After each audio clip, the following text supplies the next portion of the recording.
তোমাদেরকে আমি আল্লাহ সুবহানাহু ওয়া তাআলা দুনিয়ায় পাঠিয়েছি এই জন্য, পরীক্ষার জন্য। তোমরা কে বেশি, কার চাইতে বেশি কে কত আমল করতে পারো, কার চাইতে কে বেশি কত পরীক্ষা দিয়া দিয়া নেক আমল করে করে, নামাজ পড়ে পড়ে, ইবাদত বন্দেগী করে করে, রাতে তাহাজ্জুদ পড়ে পড়ে কে বেশি জিকির আজকার তাসবিহ তাহলিল মুনাজাত মুশাহিদা মিলাদ কিয়াম জিকির আজকার করে করে কে বেশি তোমাদের নেকের আমলকে ভারী করতে পারো, বলেন না সুবহানাল্লাহ। এই জন্যই আল্লাহ রাব্বুল আলামিন মৃত্যু দিয়েছেন এবং আপনাকে আমাকে আবার এই দুনিয়া থেকে একদিন, আমরা ছিলাম না এই দুনিয়ায়, আবার এই দুনিয়ায় এসেছি, আমরা জীবিত আছি, আমাদের জীবন আছে, আবার একদিন আমাদের মৃত্যু হবে, আমরা একদিন আল্লাহ পাক রব্বুল আলামিনের কাছে চলে যাব, কি বলেন ঠিক কিনা? আল্লাহ সুবহানাহু ওয়া তাআলা বলেন ওয়া হুয়াল আজিজুল গফুর, আল্লাহ বলতেছেন আল্লাহ হচ্ছে পরাক্রমশালী, গফুর এবং ক্ষমাশীল। আল্লাহ সুবহানাহু ওয়া তাআলার কাছে পাহাড় পরিমাণ অপরাধ নিয়ে যদি কোনো মানুষ বলে রব্বানা যালামনা আনফুসানা ওয়া ইল্লাম তাগফির লানা ওয়া তারহামনা লানাকুনান্না মিনাল খাসিরিন, রব্বানা হে আমার পারনেওয়ালা খোদা, হে আমার পারনেওয়ালা খোদা, তুমি আমাকে খাওয়ান দিচ্ছ, পরন দিচ্ছ, বরণ দিচ্ছ, তুমি আমাকে সব দিচ্ছ, তোমার মালিক, তুমি আমাকে দুনিয়ায় পাঠিয়েছো। যালামনা, আমি জুলুম করেছি, আনফুসানা, আমার নফসের প্রতি আমি গুনাহ করেছি, আমি অন্যায় করেছি, অপরাধ করেছি। ওয়া তারহামনা, আপনি যদি আমাকে মাফ না করেন, রহম না করেন, দয়া না করেন, লানাকুনান্না মিনাল খাসিরিন, আমি ক্ষতিগ্রস্ত হয়ে যাব, আমি জালেমের অন্তর্ভুক্ত হয়ে যাব, আমি ক্ষতিগ্রস্ত হয়ে যাব, জালেম হয়ে যাব। মালিক, আপনি আমাকে ক্ষমা করে দেন, বলেন না সুবহানাল্লাহ। এই জন্য আমরা নামাজের মধ্যে বলি রব্বানা যালামনা আনফুসানা ওয়া ইল্লাম তাগফির লানা ওয়া তারহামনা লানাকুনান্না মিনাল খাসিরিন, কি বলেন ঠিক কিনা? একদল মানুষ এসে বলে নামাজের পরে মোনাজাত নাই, কি আছে না, কি বলে না? একদল মানুষ যারা বলে নামাজের পরে মোনাজাত নাই, তখন মনে হয় যেন তারা কোরআন পড়ে নাই। কোরআনের মধ্যে বলেছেন আল্লাহ সুবহানাহু ওয়া তাআলা সূরা আল-নাসর মধ্যে বলেছেন ফাইদা ফারাগতা ফানসাব ওয়া ইলা রাব্বিকা ফারগাব, বলুন না সুবহানাল্লাহ। যখন তোমরা ইবাদত থেকে, নামাজ থেকে ফারিগ হয়ে যাও, তখন আমার দিকে তোমরা মনোনিবেশন হয়ে যাও, বলুন না সুবহানাল্লাহ। তাহলে কোরআনের থেকে যদি দলিল পাওয়া যায় মোনাজাতের, একজন যদি বলে যে না নামাজের পরে মোনাজাত নাই, তখন কি অবস্থা হবে? কোরআনকে অস্বীকার করা হয়ে যাবে না? কি বলেন? ঈমান থাকবে, ঈমান থাকবে। রাসূল সাল্লাল্লাহু আলাইহি ওয়াসাল্লাম যখন নামাজ আদায় করেছেন, নামাজের পরে বলেছেন আল্লাহুম্মা আনতাস সালাম ওয়া মিনকাস সালাম তাবারাকতা ইয়া যাল জালালি ওয়াল ইকরাম, আল্লাহুম্মা আইন্নি আলা যিকরিকা ওয়া শুকরিকা ওয়া হুসনি ইবাদাতিকা ইয়া আল্লাহ, ইয়া আল্লাহ, আপনি আমাকে আপনার ইবাদতের শুকরগুজারি করার তৌফিক দান করেন। এই কথা আল্লাহ রাসূল বলেছে, মোনাজাত দিয়েছে, হাত তুলে দিয়েছে, হাত তুলেছেন, রাসূলের বগল দেখা গিয়েছে, বলেন না সুবহানাল্লাহ। তাহলে নামাজের পরে মোনাজাত আছে হাত তুলিয়া, বলেন না সুবহানাল্লাহ। মোনাজাত দিতে হবে, আল্লাহর দরবারে চাইতে হবে। দেখেন দুনিয়ায় যদি কোনো মানুষ থেকে পড়ে যায়, অসুবিধায় পড়ে যায়, কিছু দরকার হয়, নিজের কাছে না থাকলে অপরের কাছে চায়, কি বলেন? চাই কি চায় না? রাস্তা দিয়ে যখন একজন ভিক্ষুক যায়, সেই ব্যক্তি হাত পাতে, কি বলেন? হাত পাতে না, যে আমাকে একটু দিন, আমাকে কিছু দিন, আমি অসহায় আছি, আমাকে সাহায্য করুন, কি বলেন? চায় না? তাহলে একজন মানুষ যদি একজন মানুষের কাছে হাত পাততে পারে, আর যে আল্লাহ সুবহানাহু ওয়া তাআলা আপনাকে আমাকে পাঠিয়েছেন, এই দুনিয়ার মধ্যে বানিয়েছেন, সব কিছু দিচ্ছেন, সেই মালিকের কাছে হাত পাতলে কি অসুবিধা আছে? কি বলেন? অসুবিধা আছে? তাহলে হাত তুলতে হবে, নামাজের পরে মোনাজাত দিতে হবে, আল্লাহ সুবহানাহু ওয়া তাআলার কাছে চাইতে হবে, কি বলেন ঠিক কিনা?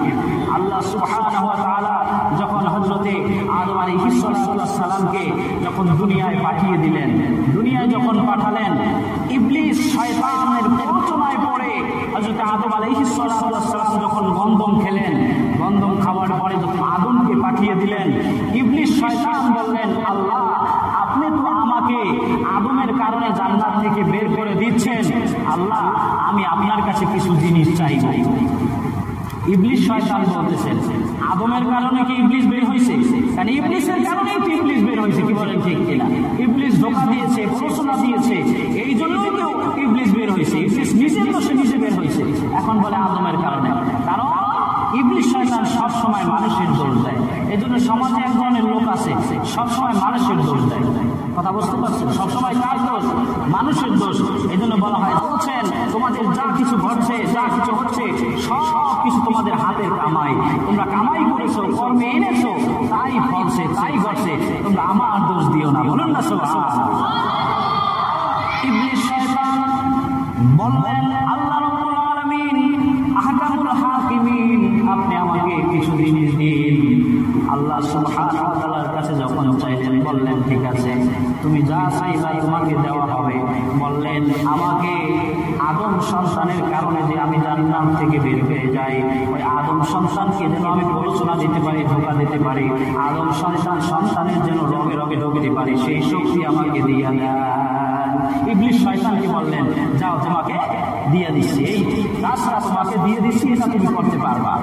এরপরে বললেন আমাকে কোনো অসুস্থ দিবেন না, আমার শরীর থাকবে সব সময় সুস্থ। শয়তানের কোনো হসপিটাল আছে? নাই। শয়তান বললেন আমাকে সব সময় রাখবেন সুস্থ, আমি থাকবো সুস্থ, আমি সব সময় সুস্থ থাকবো, আমি অসুস্থ হতে চাই না। বললেন ঠিক আছে যাও, তোমাকে আমি দিয়ে দিলাম। বললেন আমার হায়াত দিবেন কিয়ামত পর্যন্ত। কি পর্যন্ত? কিয়ামত। বললেন যাও তোমাকে তাও দিয়ে দিলাম। এখন আদম আলাইহিস সালাম আল্লাহ সুবহানাহু ওয়া তাআলার দরবারে কেঁদে কেঁদে বলে, মালিক আমার যে সন্তান হবে, সেই সন্তানদেরকে যদি প্ররোচনা দিয়ে যদি জাহান্নামের মধ্যে নিয়ে যাওয়া যায়, আমাকে ভুলের কারণে জান্নাত থেকে বের করে দেওয়া হচ্ছে, কিন্তু আমার সন্তানরাও তো ভুল করবে। আল্লাহ সুবহানাহু ওয়া তাআলা বললেন আদম তুমি মনোক্ষুণ্ণ হও না, তুমি রাগ হও না, তুমি কষ্ট পেও না। তোমার বান্দা, তোমার সন্তান, আমার বান্দা যত গুনাহ করবে পাহাড় পরিমাণ যদি গুনাহ করে, যখন ভাত তুলে বলবে রব্বানা যালামনা আনফুসানা ওয়া ইল্লাম তাগফির লানা ওয়া তারহামনা লানাকুনান্না মিনাল খাসিরিন, রব্বানা যালামনা বলার আগে আমি মাফ করে দেব বান্দাকে। বলেন সুবহানাল্লাহ। বান্দা গুনাহ করবে, গুনাহ করতে করতে করতে করতে পাহাড় পরিমাণ হয়ে যাবে, সমুদ্রের ফেনা পরিমাণ হয়ে যাবে। ওই বান্দা যদি রাতের অন্ধকারে ওযু করে, যদি 2 রাকাত তাহাজ্জুদ আদায় করে, যদি আল্লাহর দরবারে মুনাজাত করে, মালিক আল্লাহ এই দুনিয়ার মধ্যে যত মানুষ রয়েছে সমস্ত মানুষ ঘুমায়, পশু পাখিরা ঘুমায়, সব কিছু নিস্তব্ধ। মালিক আমি গুনাহ করেছি, মালিক তুমি ছাড়া কেউ জানো না, আমি গুনাহ করেছি, তুমি ছাড়া কেউ জানে না। মালিক তুমি আমাকে যদি ইচ্ছা করো মাফ করে দিতে পারো, তুমি মাফ করলে তোমার কোনো ক্ষতি হবে না, তোমার কোনো লস হবে না। তুমি যদি মাফ নাও করো তোমার কোনো লাভ হবে না। মালিক তুমি আমাকে মাফ করে দাও। আল্লাহ রাসূল বলেছে এরকম যারা কাঁদবে রাতের বেলা, দুটা চোখের পানি ফালাবে, ওই ব্যক্তির শরীর পশ্চিম কালেও জাহান্নামে জ্বলবে না। বলেন সুবহানাল্লাহ। আল্লাহ রাসূল সাল্লাল্লাহু আলাইহি ওয়াসাল্লামের মুখোশিত বাণী কোনদিন মিথ্যা হতে পারে না। ওয়া মা ইয়ানতিকু আনিল হাওয়া ইন হুয়া ইল্লা ওয়াহয়ুন ইউহা। আল্লাহ সুবহানাহু ওয়া তাআলা বললেন আমি রাসূলকে যখন কোনো নির্দেশ দেই, রাসূলকে কোনো কথা যখন বলতে বলি, তখনই শুধু রাসূল বলে, এর আগে কোনো কথা বলে না। নিজ ইচ্ছায় কোনো কথা আল্লাহ রাসূল সাল্লাল্লাহু আলাইহি ওয়াসাল্লাম বলেন না। এই জন্যই বলা হয়েছে ওয়া মা ইয়ানতিকু আনিল হাওয়া ইন হুয়া ইল্লা ওয়াহয়ুন ইউহা। এই আয়াতের ব্যাখ্যায় বলেছেন আল্লামা হাফেজ ইবনে কাসির রাহমাতুল্লাহি আলাইহি, আল্লাহ সুবহানাহু ওয়া তাআলা কোনো ওহী না পাঠানো পর্যন্ত আল্লাহ রাসূল সাহাবীদের মাঝে কোনো কথাই বলতেন না। বলেন না সুবহানাল্লাহ। তাহলে আল্লাহ রাসূল সাল্লাল্লাহু আলাইহি ওয়াসাল্লাম হচ্ছে ক্বাদ জাআকুম মিনাল্লাহি নূরুন ওয়া কিতাবুম মুবিন। বলুন না সুবহানাল্লাহ। রাসূল সাল্লাল্লাহু আলাইহি ওয়াসাল্লাম হচ্ছে আমাদের জন্য নূর এবং কিতাবটা হচ্ছে সুস্পষ্ট কিতাব। ওই কিতাবের মাধ্যমে আল্লাহ সুবহানাহু ওয়া তাআলা আপনাকে আমাকে একবারে হেদায়েতের রাস্তা, হুদাল লিল মুত্তাকিন, মুত্তাকিনদের জন্য শুধু হেদায়েত রেখেছেন। জোরে বলেন না সুবহানাল্লাহ। এই ক্বাদ জাআকুম মিনাল্লাহি নূরুন ওয়া কিতাবুম মুবিন, এখানে দুইটা কথা উল্লেখ হয়েছে। একটা কথা হচ্ছে নূর। এই নূর দ্বারা কাকে বোঝানো হয়েছে? এই নূর দ্বারা আমাদের প্রিয় নবী হযরত মুহাম্মদুর রাসূলুল্লাহ সাল্লাল্লাহু আলাইহি ওয়াসাল্লামকে বোঝানো হয়েছে। বলুন না সুবহানাল্লাহ। ওয়া কিতাবুম মুবিন, এই মুবিন ওয়া কিতাব মানে কোরআনকে বোঝানো হয়েছে। এখন অনেকে আল্লাহ রাসূল সাল্লাল্লাহু আলাইহি ওয়াসাল্লাম যে নূর, এই নূর জিনিসটা মানতে চায় না। কি আছে না বলেন? কি আছে না বলেন? বলে নবীজি মাটির তৈরি। বলুন না নাউযুবিল্লাহ। নবীজি যদি মাটির তৈরি হইতো তাহলে নবীজির ছায়া গেল কোথায়? আল্লাহ রাসূল সাল্লাল্লাহু আলাইহি ওয়াসাল্লামের সাথে যারা থেকেছেন, আল্লাহ রাসূল সাল্লাল্লাহু আলাইহি ওয়াসাল্লামের সাহাবায়ে কেরামরা বলছেন, আমরা মুশরিক কালেও কোনোদিন আল্লাহ রাসূল সাল্লাল্লাহু আলাইহি ওয়াসাল্লামের ছায়া দেখি নাই। বলুন না সুবহানাল্লাহ। আল্লাহ রাসূল সাল্লাল্লাহু আলাইহি ওয়াসাল্লাম যখন হাসি দিতেন, দু দাঁতের ফাঁক দিয়ে মুখ দিয়ে নূর বের হতো। বলুন না সুবহানাল্লাহ। কেউ কেউ আবার দাবি করে নবী নাকি বড় ভাইয়ের মতো। বলেন না নাউযুবিল্লাহ। নবীকে বড় ভাই বলা যাবে? কি বলেন, বলা যাবে? যাবে না। তাহলে তোমার বড় ভাই যদি হাসি দেয় তখন তো স্যাপও ভাই দেয় না। কি বলে? আর নবীজি যখন হাসি দিতেন তখন হুজুর পাক সাল্লাল্লাহু আলাইহি ওয়াসাল্লামের মুখ মোবারক থেকে নূর বের হয়ে যেত। বলেন না সুবহানাল্লাহ। কেমন নূর ছিল? এই নূরের ব্যাখ্যাটা কোথায়? আল্লাহ রাসূল সাল্লাল্লাহু আলাইহি ওয়াসাল্লাম রাস্তা দিয়ে যান, একজন মহিলা 105 বছর তার বয়স। কয় বছর? 105 বছর বয়স।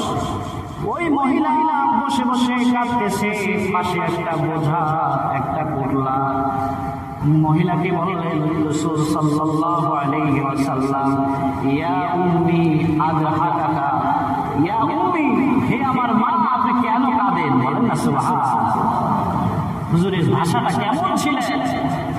ওই মহিলাকে যখন বললেন ইয়া উম্মি আযহাকাকা, ওই মহিলা বললেন, মুখটা হুজুর সাল্লাল্লাহু আলাইহি ওয়াসাল্লামের চেহারা, নূর চেহারার দিকে তাকিয়ে বললেন, বাবা আপনি কি? এই মদিনার বুকে এমন কোনো মানুষ নাই যে কোনো মানুষকে মা বলে ডাক দিবে। আপনি কেন কাঁদেন? বললেন, আমি কাঁদি একজন ইহুদি পাদ্রীর বাসায় আমি কাজ করি। একদিন যদি না যাই, একদিন না যাওয়ার কারণে ওই পাদ্রী আমাকে 40টি বেত্রাঘাত করবে। 40টা বেত্রাঘাত করবে। 105 বছরের বুড়ি মহিলা, তাকে সে যদি একদিন যদি কাজে না যাইতে পারে তাহলে বেত্রাঘাত করবে কয়টা? 40টা। ওই মহিলা বললেন, বাবা আপনি যে আমাকে মা বলে ডাক দিলেন, এই মদিনার মধ্যে এমন কেউ নাই, এমন কোন নর্ম মানুষ নাই, ভদ্র মানুষ নাই যে আমাকে মা বলে ডাক দিবে। এরকম মা ডাক আমি আমার জীবনে প্রথম শুনতে পেলাম। বলেন না সুবহানাল্লাহ।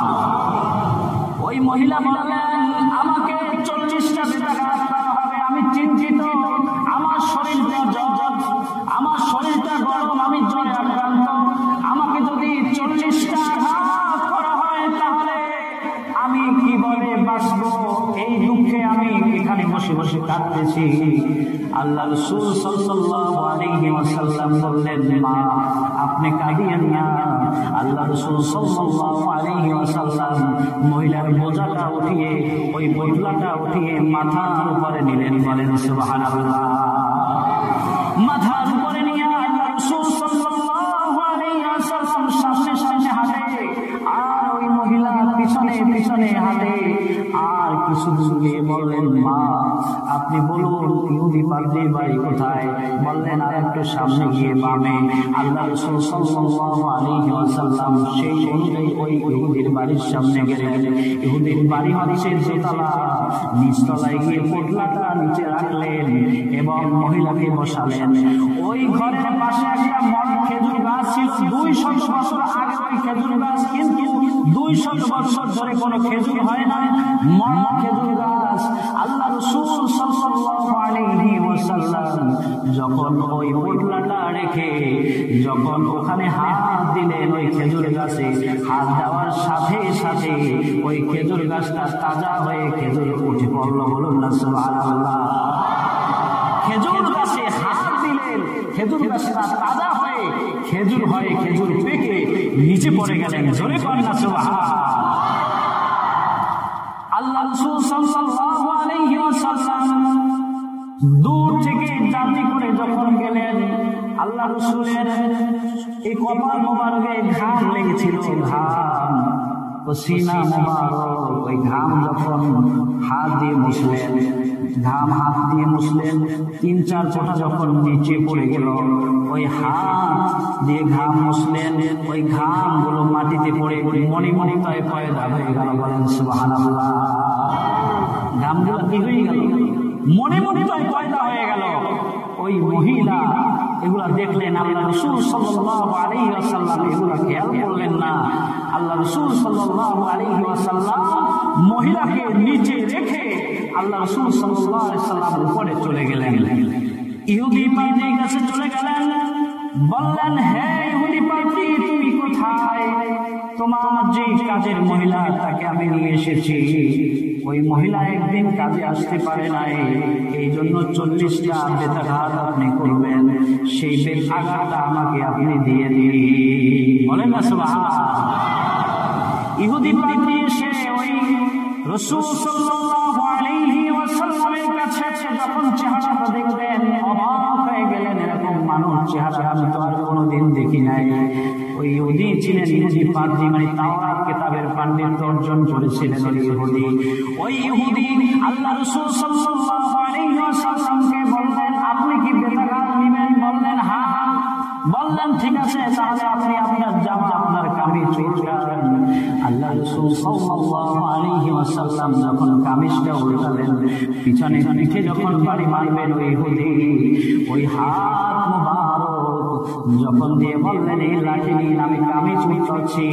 তখন কামিজ উল্টানোর সাথে সাথে ওই ইহুদি পাদ্রী বলতেছেন যে আমি এমন নূর আসলো, ওই নূরে আমার চোখটা ঝলসে গিয়েছিল। বলেন সুবহানাল্লাহ।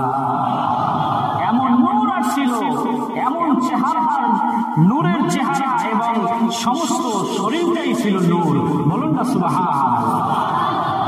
ইহুদি পাদ্রী কি আঘাত করবে, কি বেতাঘাত করবে? ইহুদি পাদ্রী বললেন, আপনি কে, কেনার পরিচয় দিন।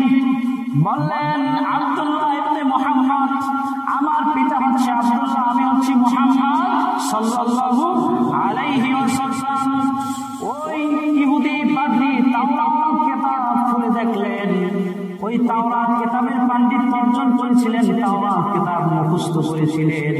তাওরাতের মধ্যে এমন একটা ঘটনা পড়েছিলেন যে আখিরি জামানার পয়গাম্বর, আখিরি জামানার নবী, বিশ্ব নবী হযরতে মুহাম্মদুর রাসূলুল্লাহ সাল্লাল্লাহু আলাইহি ওয়াসাল্লাম একদিন একজন মহিলার সুপারিশ করার জন্য, একদিন মহিলার সুপারিশ করার জন্য 40টা বেতাঘাত করার জন্য নিয়ে যাবে।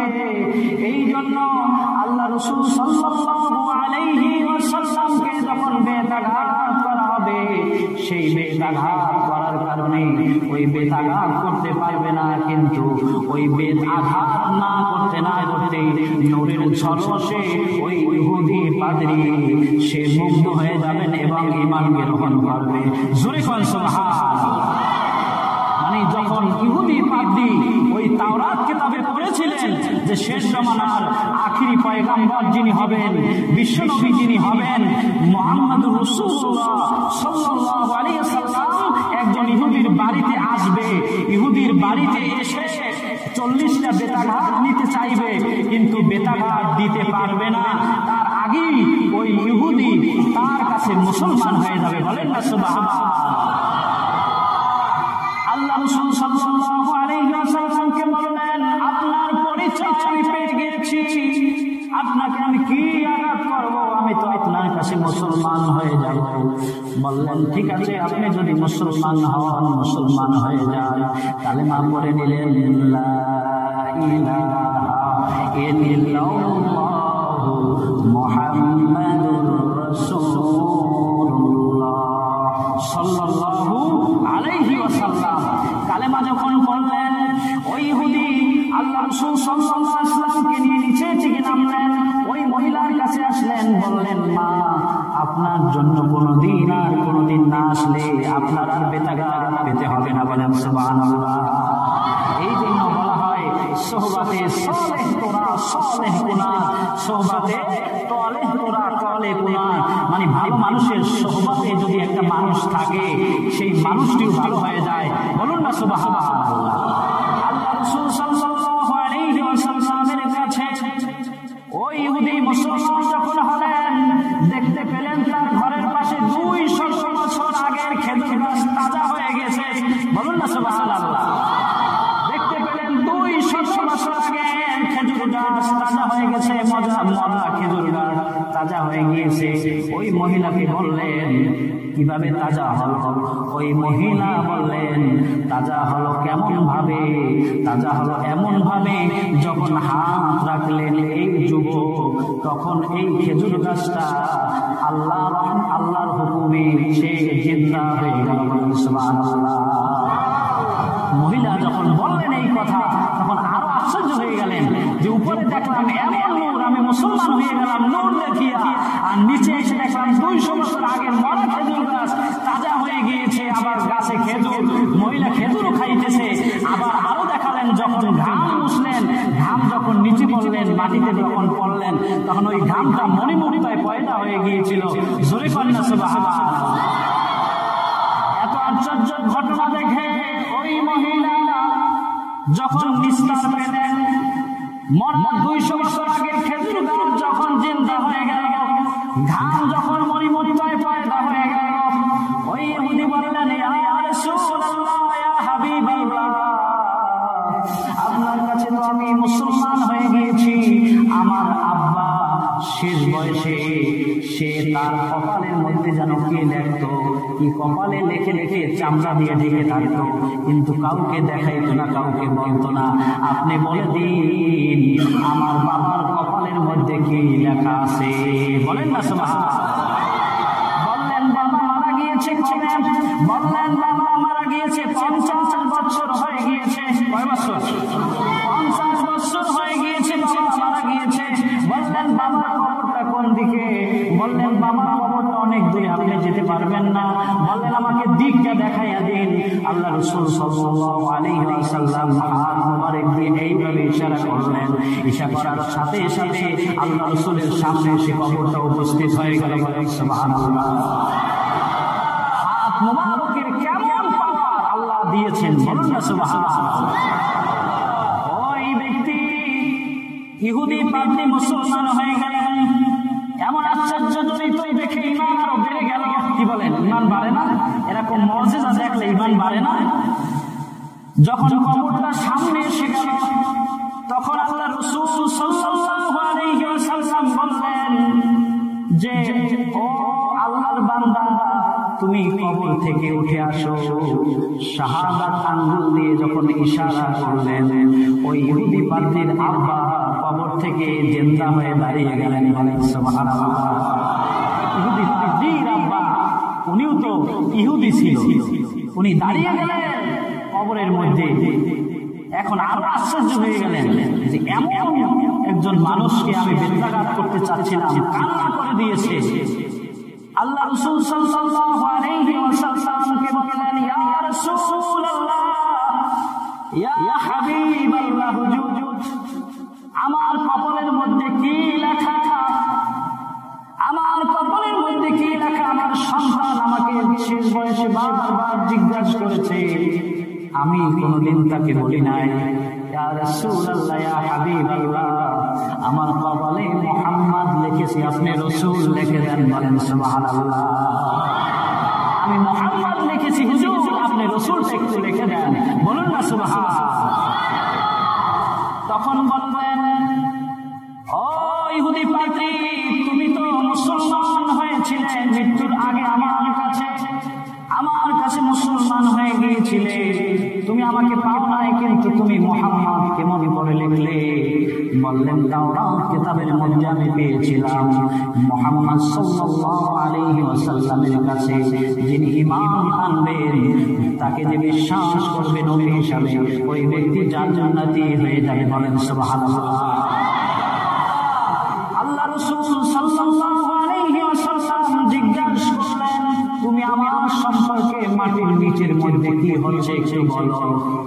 আল্লাহ রাসূল সাল্লাল্লাহু আলাইহি ওয়াসাল্লামকে বললেন, ওই পাদ্রীর বাবা বললেন, মৃত্যু থেকে যে জিন্দা সে বলতে লাগলেন ইয়া রাসূলুল্লাহ ইয়া হাবিবাল্লাহ আল্লাহর কসম করে বলছি ইয়া রাসূলুল্লাহ যেই দিন আপনার জন্ম যেই দিন মিলাদুন নবী হয় ওই দিন কবরের মধ্যে কিবা ইহুদি কিবা মুশরিক কিবা নাসারা কিবা মুসলমান সমস্ত মানুষ সুবহানাল্লাহ বলে এমন ডাক দেয় সুবহানাল্লাহ।